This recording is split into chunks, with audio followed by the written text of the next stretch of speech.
Good evening, or whatever, good morning, or whenever you view this. Uh, the convention is coming up, and the committee packets for it just dropped. 3 of which are of interest to me right now. Don't take don't take any real meaning out of that. Uh, I had a look at the rules packet, saw some interesting things in there. I guess I'll say that.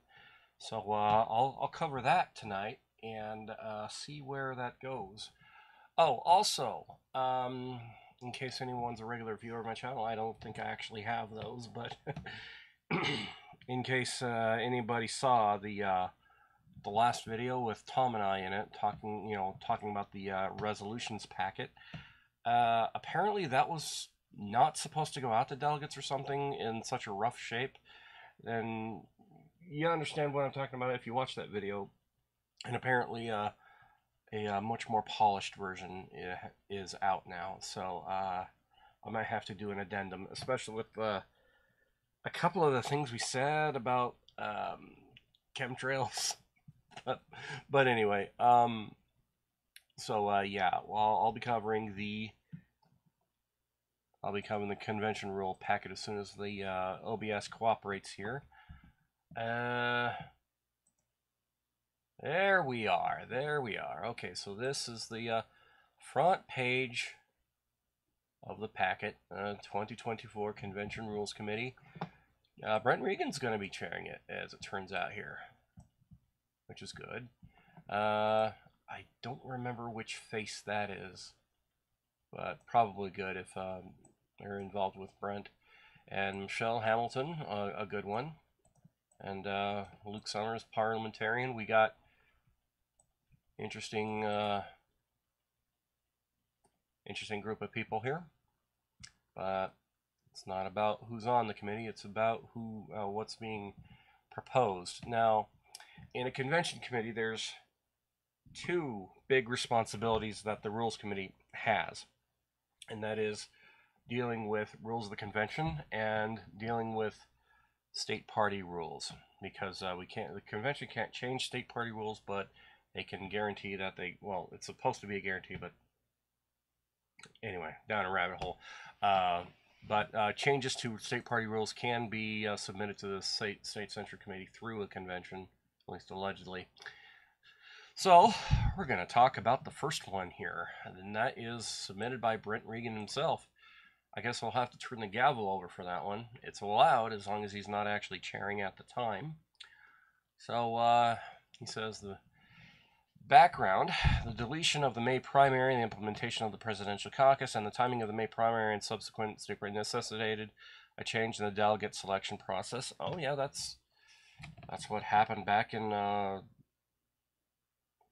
Chalice, and he's talking about he's underlining certain parts of the rule. And I originally was freaking out because I thought he was proposing to change law, and the party can't do that directly. But no, he's just emphasizing certain parts of the law here.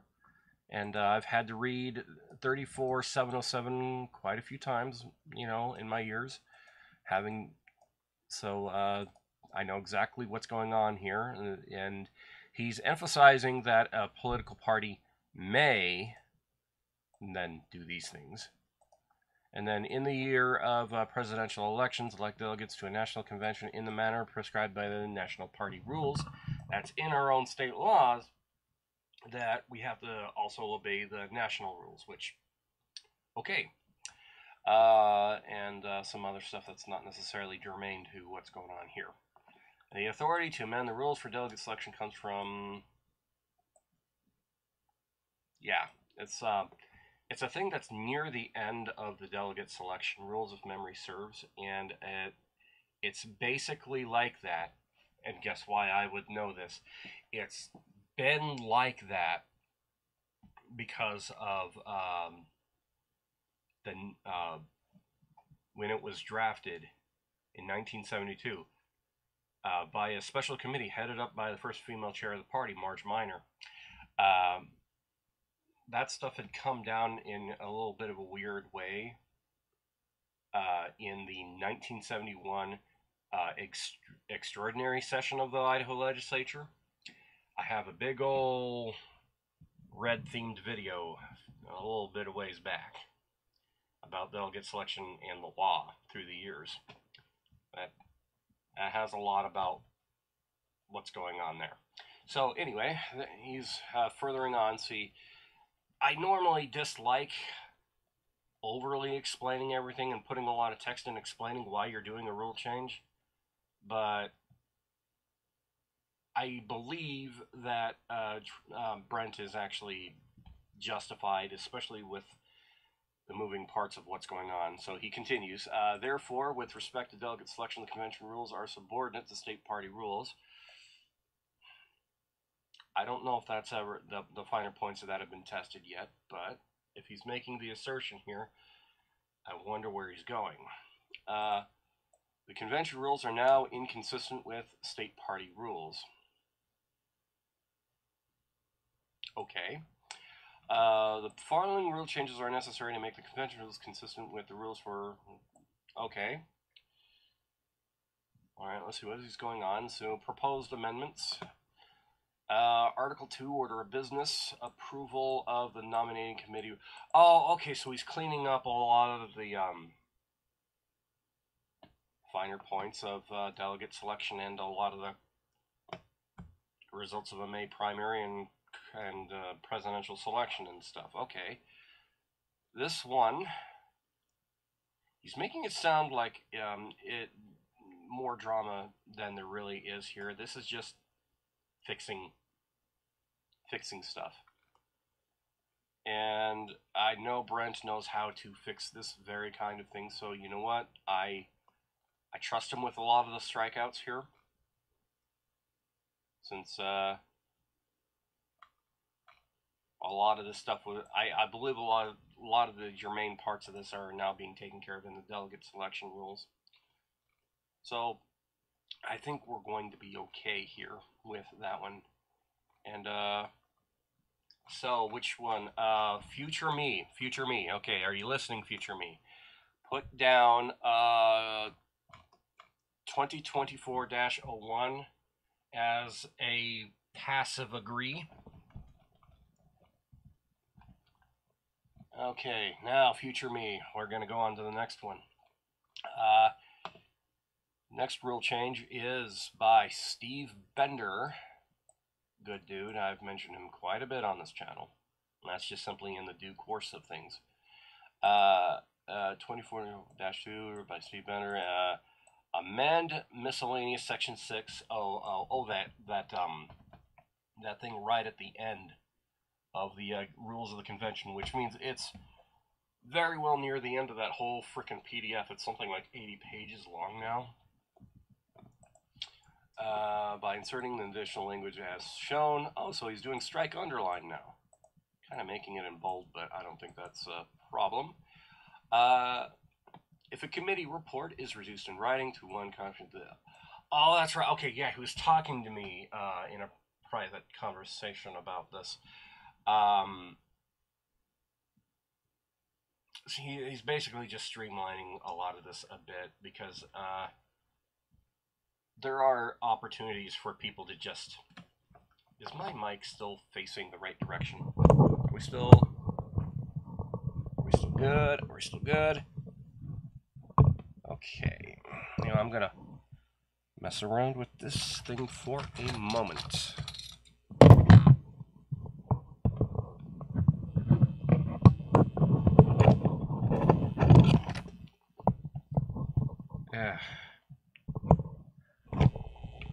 Yeah, this is really good video.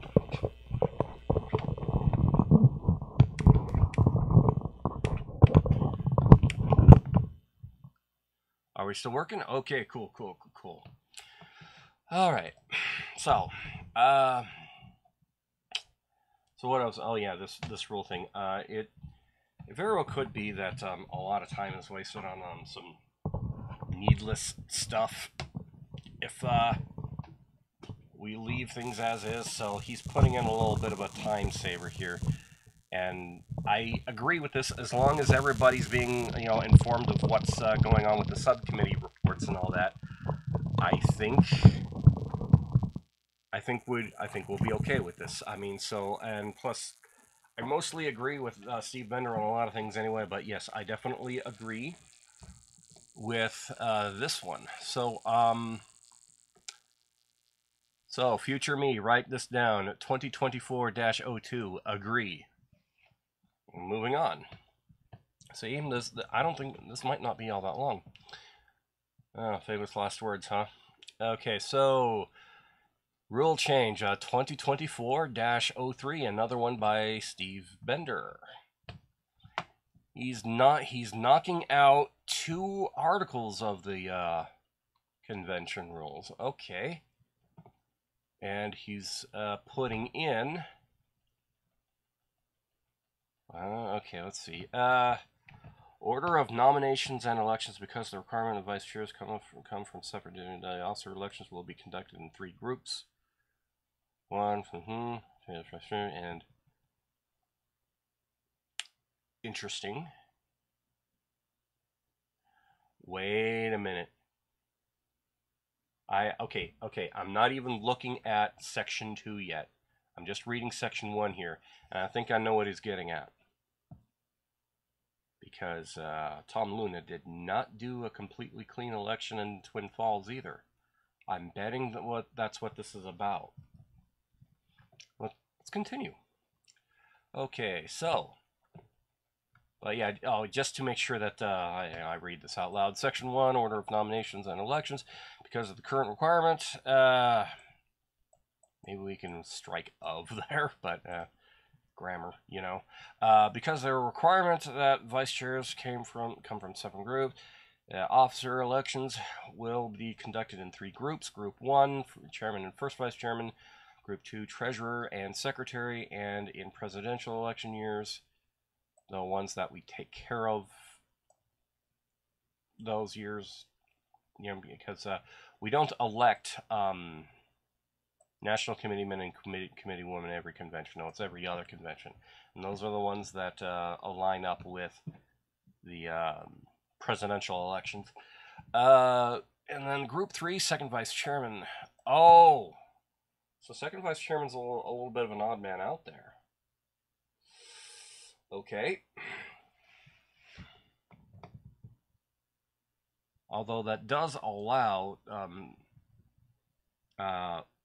first vice chairman candidates from from opposing congressional districts to go head to head. Then there won't be I think that's probably the main gist of it. Second, not the shall announce from the groups in order. Shall require. Okay, this looks like ho-hum nomination stuff. I don't think he's pulling anything in here. Motion to close nominations is not in order. Oh, that's interesting. I'm going to have to ask Steve what problem he's solving with that one. Anyway, candidates who are unopposed can be elected by voice vote.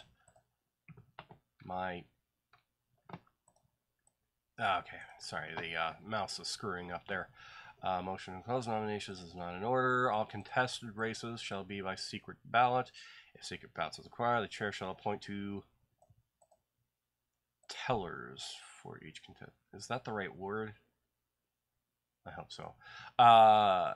For each contested race, which the appointment candidates for the office of secretary must be registered voter in a congressional district and not resided in by the winner of the first.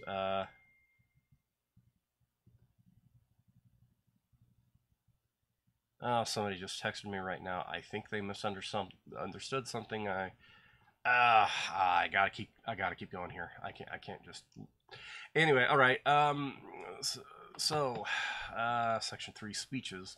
Once all nominations are closed, we're given 3 minutes to address the convention. We're going to be given 5 minutes. Speeches shall be in the same order and placement of nomination. Or okay. Voting, following completion in a group, delegates will line up and present their credentials to be a pack on color-coded ballots. Ah, okay. So they're putting certain security features directly in the rules now, which is good. It technically wasn't like that, but certain election integrity things were put into place last convention, and that's effectively how Tom Luna lost, because they couldn't cheat anymore. Yeah, come at me, bro. Anyway, any ballot that is not clearly identified shall be ruled invalid. People are gonna be. This is the right. This is the right mode to take. However, people are gonna be pissed off about it because some people are very irrational. Each candidate may name a delegate to observe the counting process. That's okay. Most of this looks like just ho-hum procedural stuff. Okay.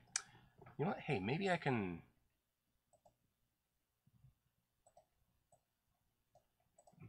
Maybe I can make the window a little bit bigger. Can I do that?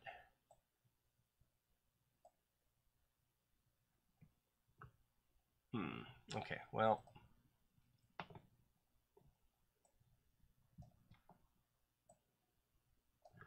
Okay, well, you.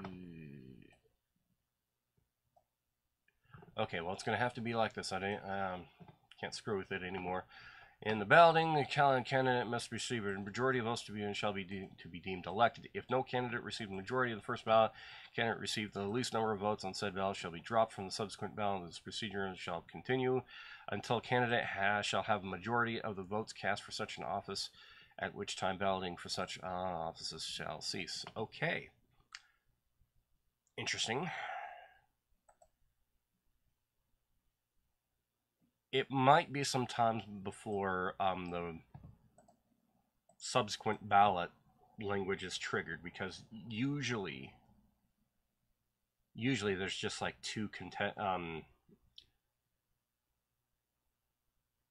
usually there's just two candidates for any of the offices, and on the off chance there's a third, there's the third one out, as it were, usually does not prevent a majority. So it might be a while before we even test any of this out. Just saying. All right, so he says at the end, conforming amendment to Article 1, Section 5 is voting move to Article and subsequent or number. This might screw up something, because sometimes rules of the convention are referenced in a certain way, and they're referenced with article such and such. Well, we just moved the numbering if this goes through. There might be a lot of clerical cleanup with that. But we cross that bridge when we come to it. Okay, oh, there's a familiar name. Sounds ugly. So this is the thing that I've been cooking up for a little while. I meant to do a video on it sometime back. Yeah, but oh yeah, oh, future me. Say, oh, what was the number on this? Say 2024-3 passive agree. Just say that, future me. Okay. Now on to the weird one. Okay.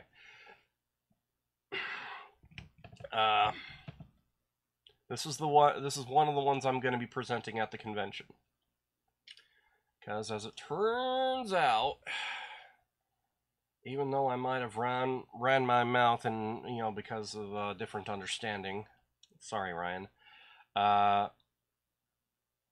turns out alternates can also submit stuff like this, and I got to be an alternate this time, not a delegate. I'm not bitter about it.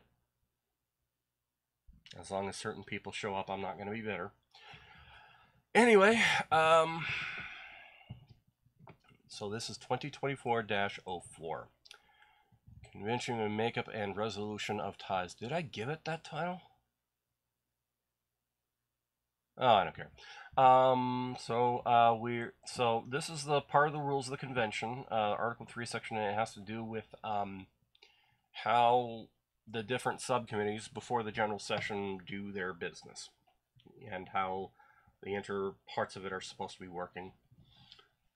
Now, it used to be just a small block of text, but now it's a much, because of some stuff that happened, which I'm going to elaborate on here in a moment,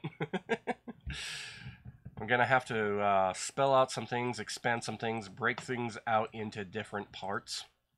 And that's basically what we're doing here is we're taking what's already there in Section 8 of Article 3 in the Convention Rules. We break the first part out, call it majority into it, break it into a subsection, subsection A. Say, don't change any of this stuff. Put in this part, because this is part of the problem that happened with the resolutions meeting at the Twin Falls Convention. Can you tell I was there? And then we strike out this, but we put it back in another place, which we'll get there. We're putting it back in another place. We start talking about membership now. This is already somewhat loosely defined in other parts, but with the nature of what happened and how the tie was engineered, and I'll explain here in a moment, I've got some text down below that they included. I didn't know that they would include that. It's cool of them that they did. Might not have been the best thing, but you know what? Cool. I'm trying not to complain here, but it's kind of a win because I get to pre-debate on it effectively.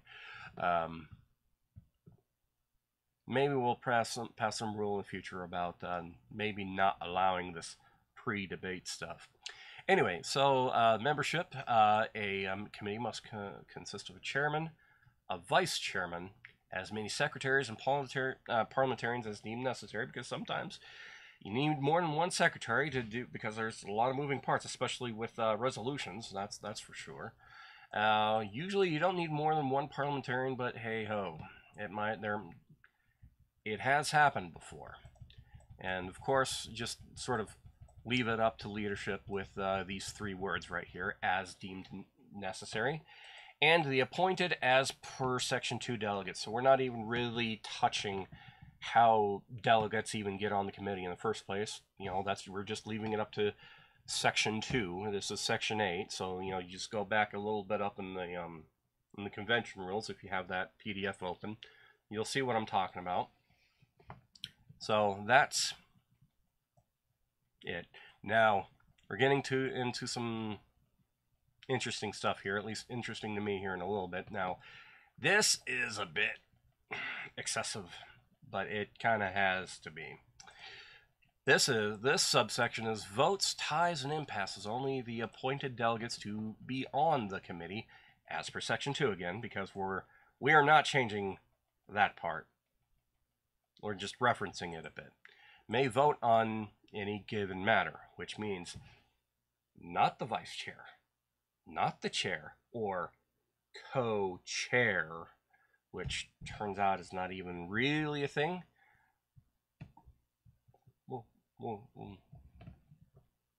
I'll leave that alone. Steve Bender runs his mouth a lot more than I do about that specific point, and if he wants to say anything about it more in public or at the convention, I'm going to leave him to that. Excluding committee officers and parliamentarians except in the event of a tie. Now, we're not just leaving carte blanche with doing that, but we are definitely excluding committee officers except for a very specific circumstance, a tie. And we're saying, in such an event, a tie shall first be resolved by a coin toss. Some people call it a coin flip. A coin flip is just when you turn a coin over. A coin toss is when you toss it to resolve some kind of dispute or impasse. Can you tell I've looked into this before? So, anyway, resolved by a coin toss. If the matter is somehow still not resolved, now, if I could name that somehow right here, I could write a better rule. But the future is indeterminate, and therefore I can't know how this part even gets triggered in the first place. It is extremely likely that it won't. But let's say, for the argument, that we somehow do a coin toss and the matter is not resolved.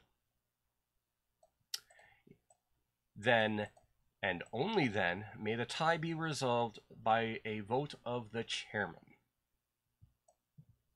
And I think chairman is sufficient enough here. Because if we're in a crazy situation where if a tie is still not resolved, chances are some other crazy things are also happening, and so you might need to get the vice chair involved. But vice chair can work, and you can just simply act in place of a chairman if the chair is absent. So, at least in most situations where that is a thing. So, this, in and of itself, would have cut off what certain people were trying to do. I'm gonna get there. I'm gonna get there though.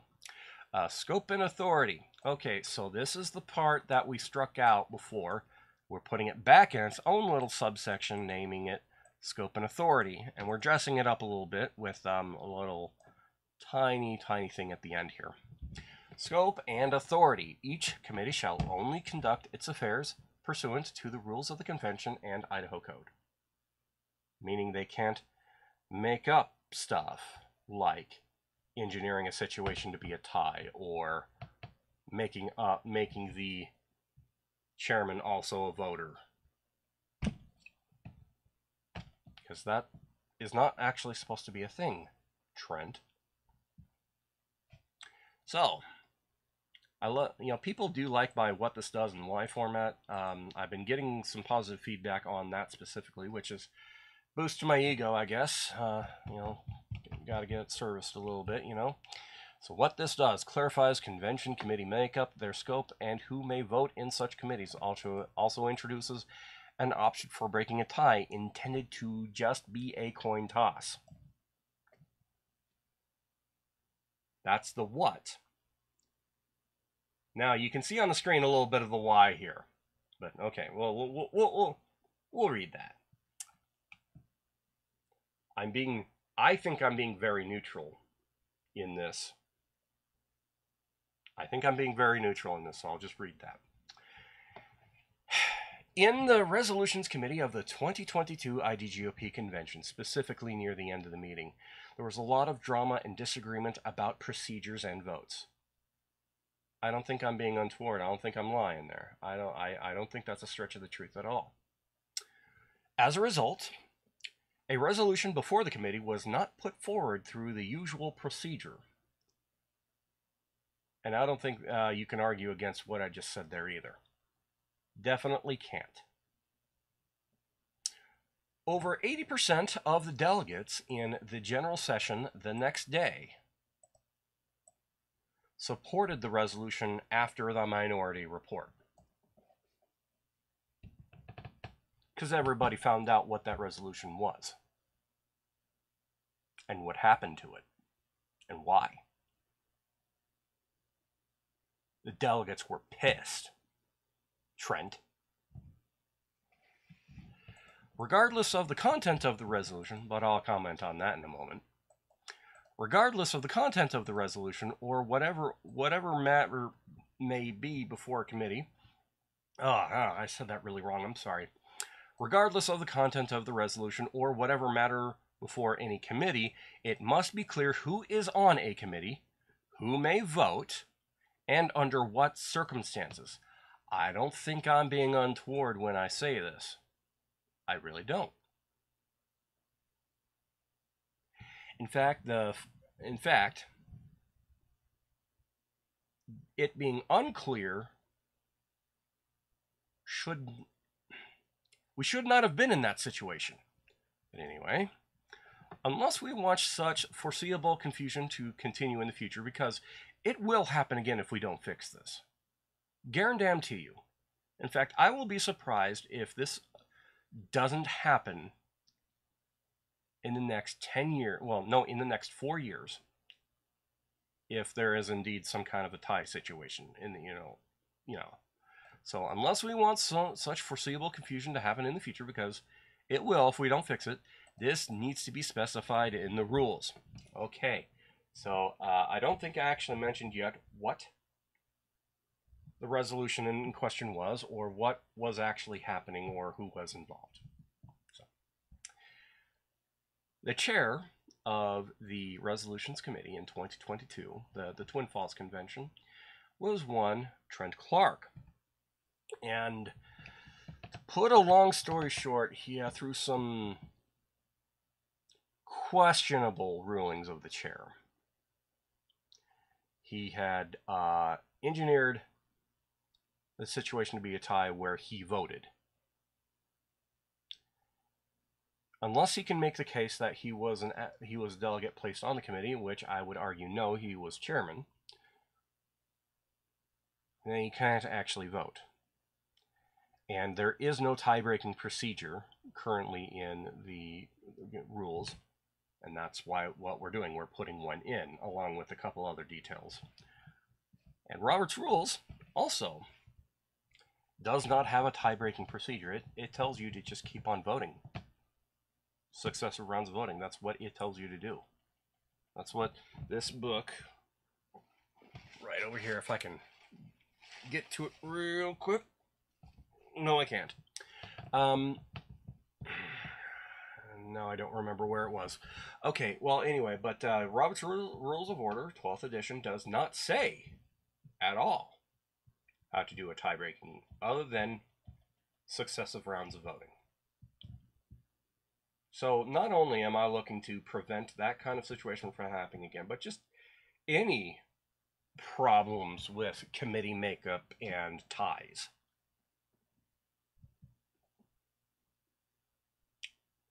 I'm not wrong here.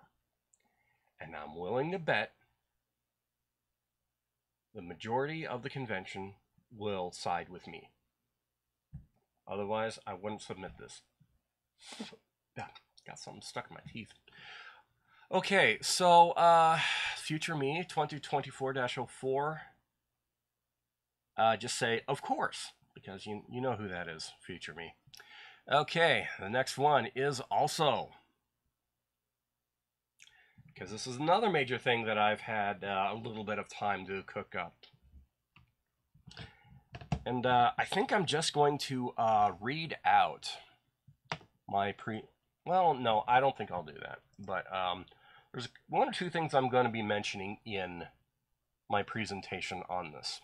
But yeah, this is 2024-05. This is the same ugly mug. And here we are doing something similar. We are amending the Rules of the Convention, Article 3 again, Section 3. So this is the one right after 2 where we were dealing with above, or at least referencing. And I spelled out the entire section here, but really we're only dealing with one subsection here, subsection C. But yeah, this is Article 3, Section 3, and amend it as follows. Now, this section has to do with the Credentials Committee. And I'll explain why that's important here in a moment. But it's probably going to be obvious just from me reading out the underlined part here, if you haven't read it yourself already watching the video. But subsection C is already reads as hold hearings and make inquiries into any contested matters of eligibility, qualifications, and priority of delegates and alternates, and shall notify and provide an opportunity to any aggrieved party to be heard prior to taking final action with reference to such delegates or alternates. And so I'm saying at the end of that, before moving on to other stuff, no hearings shall be held to contravene Article 19, because that's what XIX is, it's 19 in Roman numerals, Article 19 of the state rules, nor shall any determination of the Credentials Committee contravene or attempt to contravene, some people like being sneaky like that, the apportionment of membership dues owed by a county central committee. So you already know this has a lot to do with what I was working on last year for Chalice. And I'll say the what this does and why because we included it in here. Yeah, and the rest of this doesn't have much to do with anything. I just included it in there just to make sure that nobody thought I was trying to pull a fast one. Because I have been accused of doing that before, unjustly. In fact, that was at the last Convention Rules Committee, which I thought really funny because that chairman did not have his crap together. Anyway, what this does, the additional language prevents credentialing of counties that have central committees that have not paid assessed dues or have been granted a waiver. So if you have any familiarity with what I was doing in Chalice, you recognize a couple things already.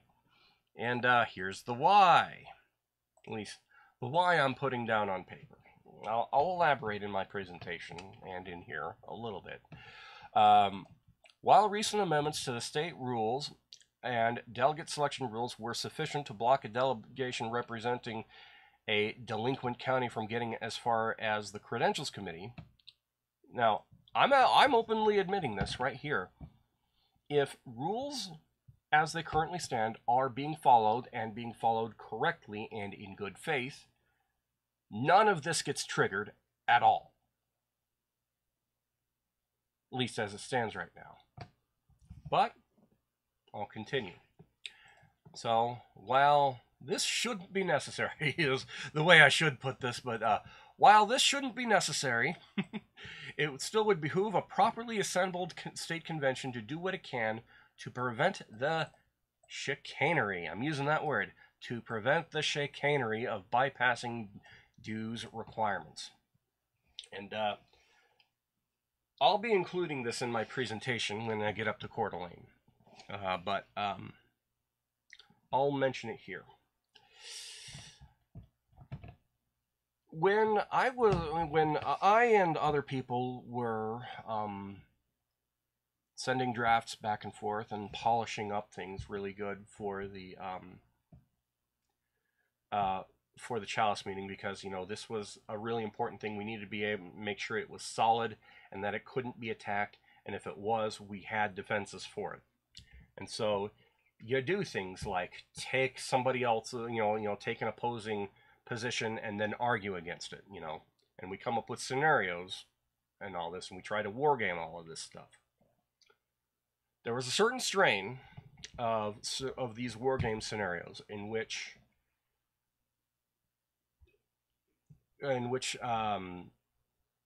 delegates could get around this if they were from a delinquent county. And I have this said in a certain way, so I'm trying to not say it the wrong way, as it were. But in my presentation, I have this said a specific way, but basically, if we have a rogue credentials committee, or some people are really butthurt enough to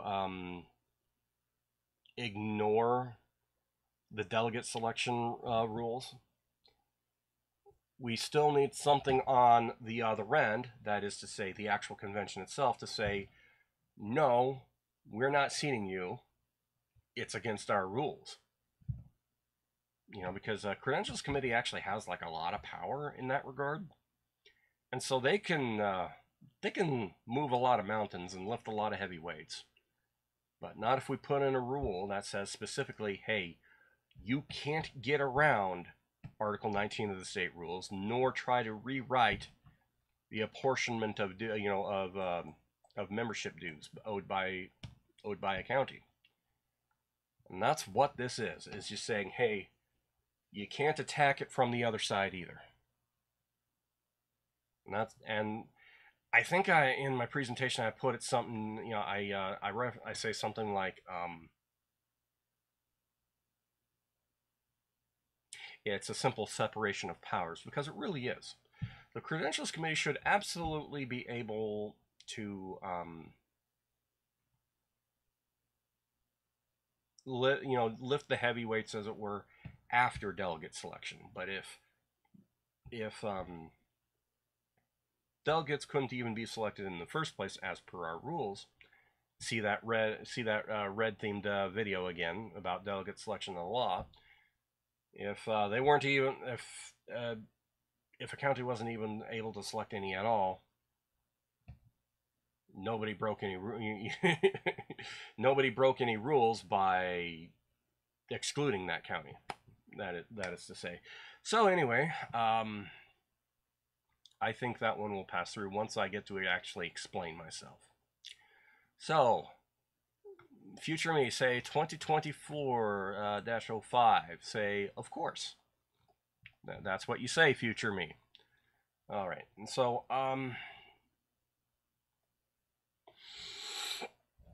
this one is 2024-06.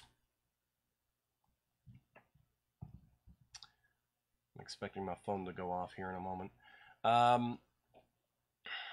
2024-06 is submitted by one Todd Thomas. It's called a Hearing of Proposals. I didn't actually look into this one yet, so I'm actually just reading this live. IDGOP Rules of the Convention, Article 3, Section 4A, it should be amended as follows. No submission of rules, resolutions, or platform committee shall be heard if the aforementioned deadlines for submission have not been met. Okay, I have an immediate problem with that. Because I think what they're trying to do is eliminate late file. And there could be any number of extremely innocent reasons why you might late file. Such as current events is just one example. Or, as what happened with a good friend of mine some years back, if you have some kind of like legit family crisis or medical emergency or something, and that's the reason why you don't file on time, I think that should be, I don't think that you should get an automatic pass for claiming that. But you absolutely should be able to explain yourself to the appropriate committee, and that appropriate committee should absolutely be able to be given the choice to hear it or not. And so, what's this written after here? IDGOP have additional added hearing of priority. The order of hearing properly shall be in an alphabetical order of the Idaho counties, then proceed to a number of the LDs. Okay, that's really odd, inorganic, and I imagine this would actually be a little bit more time consuming, you know, if you're laying it out like that. Time allowing, the remaining submissions may be heard in similar order, thus, okay, well, what remaining submissions if you're doing this? What remaining submissions? This is incoherent, Todd. Anyway, so future me, say 2024-06, hard no. We're gonna move on here before I get angry. Oh, Daniel Vanneman. He's a good guy. I think I first met him back at a Coeur d'Alene summer meeting in 2017 when I was up there for a little while. But okay, so what's he proposing here? This is 2024-07, appointment of delegates. Article 3, committees and committee rules, Section 2. Oh, so that thing that I was referencing. Okay. 1/3 of the delegates from each county and legislative shall be appointed, and he's striking out by the county chairman and legislative district chairman to serve on committees shall be appointed to serve on committees. Each delegation shall select its own committee representative and certify.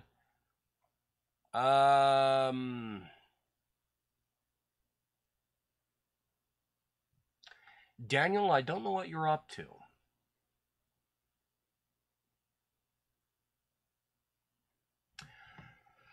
I would venture a guess that this is some kind of beef, factional beef, between a bunch of delegates on one faction and the chairman on another. I'm guessing that's what this is. I'm not convinced that this is the proper way of really redressing the balance of that. Now, I do want to hear this out. And I'm not going to comment on the likelihood of being able to pull this out of the slate should this make it to the general session.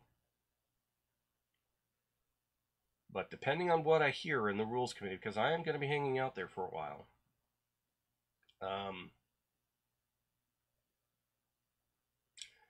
I might pull this out myself, and I want to hear why we're striking out these specific words right here. Because right now it reads, 1/3 of the delegates from each county and each legislative district shall be appointed to serve on convention committees. You're not even saying who, okay, you're not even saying who replaces this, them with this responsibility. So I'm going to move on. Future me, say 2024-07. I need to hear them out on this. I'll just say that. Just say that, future me. We're going to move on.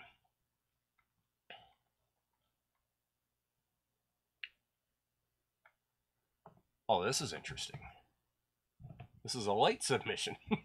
Just after.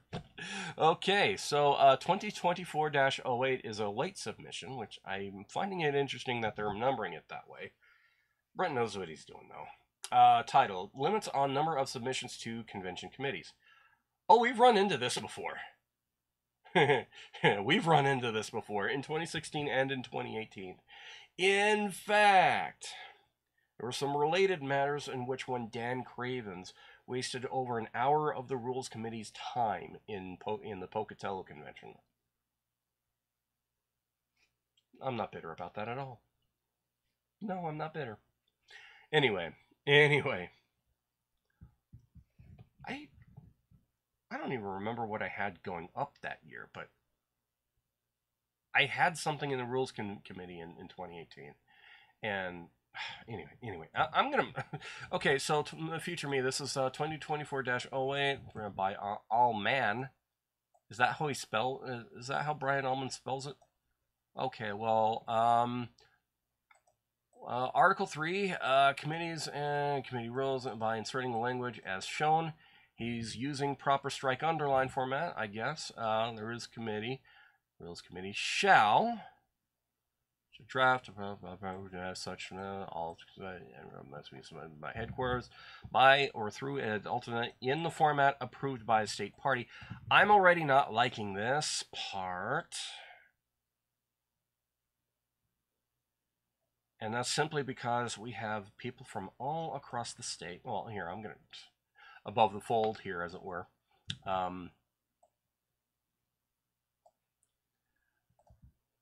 We have people from all across the state, and as such, people are drafting all of these proposals in different ways. And some, in fact, I remember, I forget what year it was, somebody actually just typed out an entire resolution on a typewriter, like a physical typewriter. So, and I don't think some people should be barred from doing that, myself. But some people submit in Word, some people submit in RTF. My favorite is PDF because that should work with everyone. And so, and somebody just pasted the text into an email. That's happened a few times. So I don't know if if it's really a good idea for the state party to be doing this right here. Not a lot, and I love you, Brian. I love you, Steve, but I'm already not liking what I'm seeing here. And in accordance with state, so continuing on, it says, in accordance with state party rules, no later than 12 days prior to blah, blah, blah, each delegate or delegate alternate shall be limited to a total of 2 submissions. Okay, that I don't necessarily have a problem with, because I've never really run into a situation in which somebody really needed more than 2. And people have absolutely spammed committees. I mean, a good example was the Rules Committee of of the 2018 convention. Another was one Tasso Kinnis. He spammed the resolutions committee of that convention with what amounted to an Antifa wish list, or a socialist wish list, and that's where I got to use my favorite parliamentary maneuver. That's another story for another time. But so I mean, I get where he's coming from with that. And there's my phone going off finally. Anyway, moving on.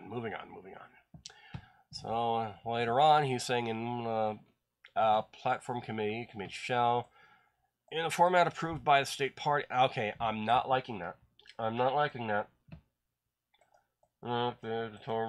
Okay, so he's doing the same in all of these sections. Okay.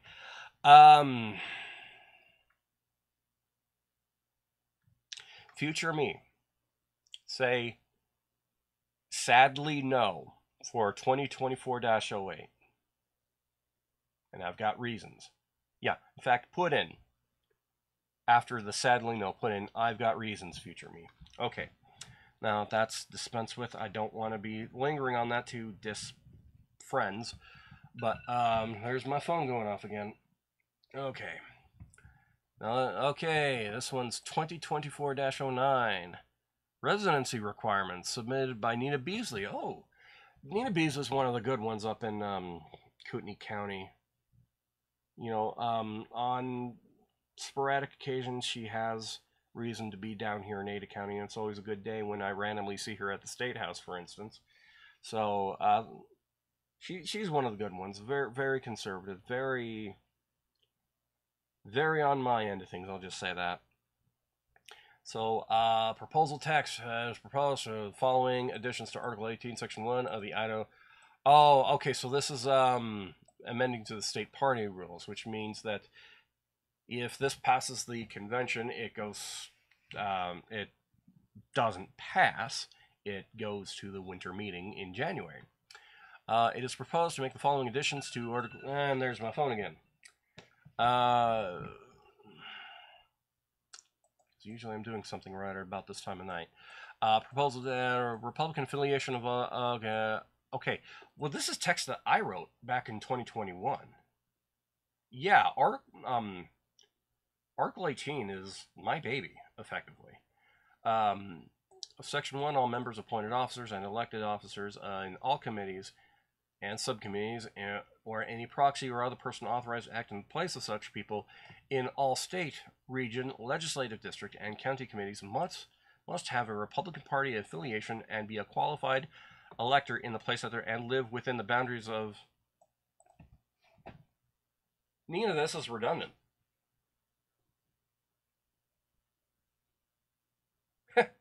I mean, okay. I'm going to have to go tell her that this is redundant, because that's what because this stuff means this right here. This is what qualified elector means. And now I'm going to have to go text her about this. So, future me, what do I say about this? 2024-09 say, this is redundant, comma, but I'll probably be fine with it.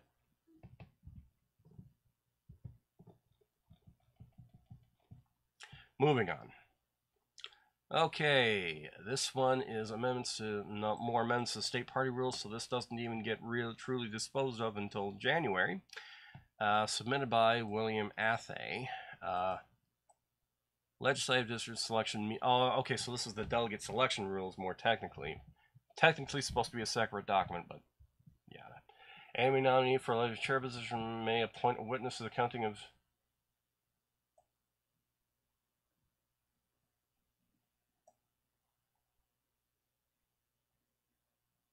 Why are we doing chair election in the middle of delegate selection?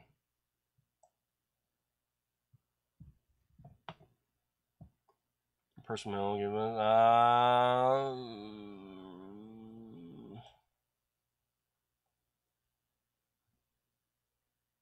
no. This person is saying a person may only give one such 2-minute speech regardless of the number of times they are nominated for a delegate alternate position.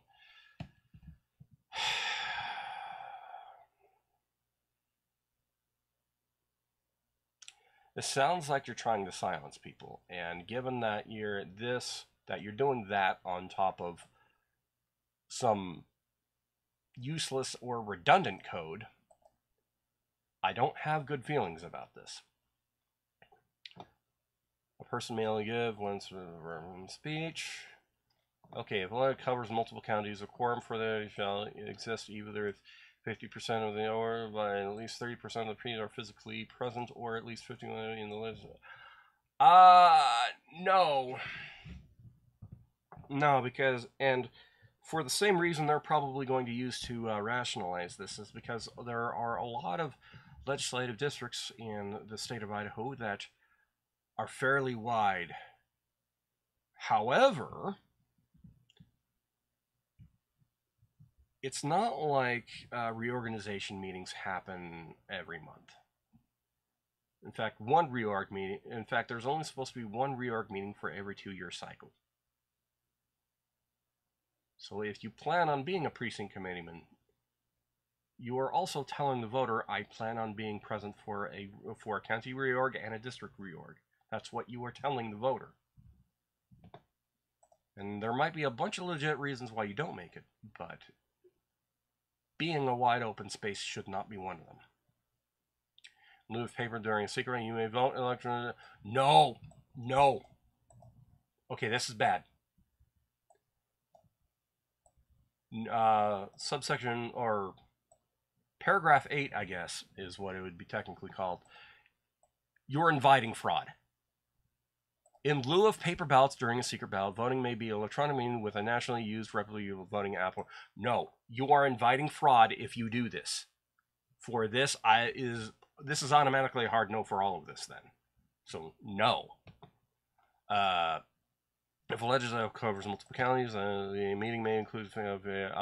this is made illegal by the electronic meetings article in the state rules. So this is all no. No. Okay, so future me, when you're listening, go to 2024-10, hard no, comma, for multiple reasons.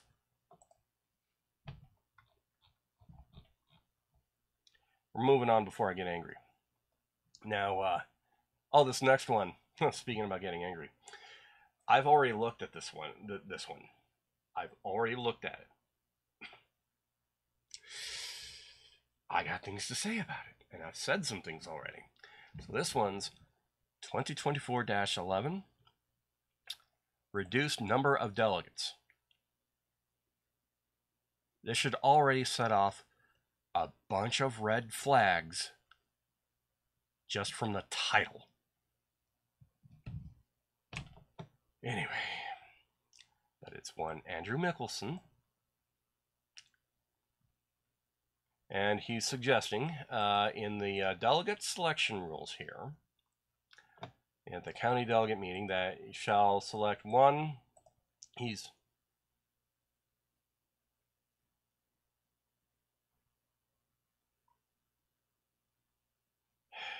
Wait.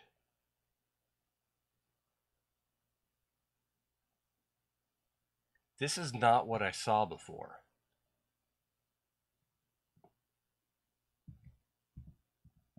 Oh, wait, yes. Okay, it is what I saw before.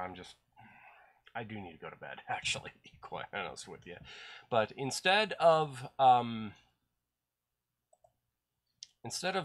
delegate and one alternate for every 1,000 voters cast in a certain way here, he's saying for every 2,000 voters, which basically means you're cutting the delegate apportionment in half.